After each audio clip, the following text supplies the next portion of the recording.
Pensiero del giorno, martedì 8 luglio.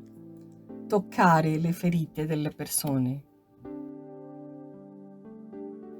Beato chi non si offende per me. Vangelo di Matteo, capitolo 11, versetto 6.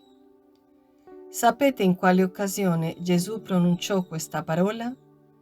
Il giorno in cui alcune persone, inviate dal suo precursore Giovanni Battista, gli chiesero: «Sei tu colui che deve venire o dobbiamo aspettare qualcun altro?» In quel momento si aspettavano che un re salisse sul trono di Davide, un uomo superiore che avrebbe scacciato i Romani e stabilito il dominio di Israele.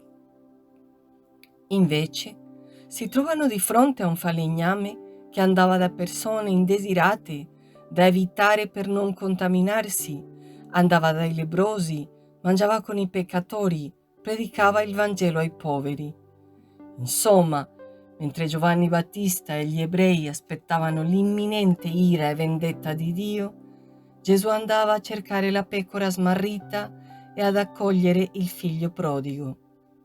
Ed è questo stile di vita di Gesù che stupisce e risulta incomprensibile ai giudei, per i quali avverte: «È beato chi non si sente offeso da me». Il motivo è che l'essenza di Dio, che è amore, non era conosciuta a quel tempo e Gesù è venuto a rivelarla. Poiché amava gli uomini, si è fatto uomo come loro.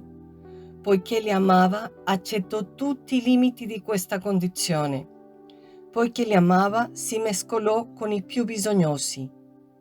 Come vivere questa parola? Comincia ad amare una per una le persone che incontri durante la giornata. Quanta sofferenza c'è sulla terra. Apri il tuo cuore e le tue mani per lenire i feriti, per dare da mangiare agli affamati, per consigliare, per insegnare, per visitare i sofferenti.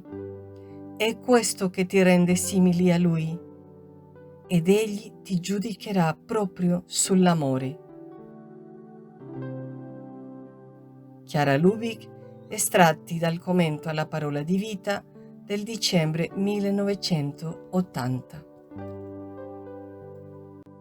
Ciao, se ti è piaciuto questo video, metti mi piace, dito in alto, e iscriviti al canale.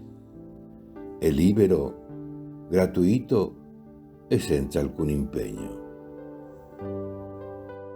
Parola di vita. Luglio 2025. Invece un samaritano che era in viaggio, passandogli accanto, vide e ne ebbe compassione. Vangelo di Luca, capitolo 10, versetto 33.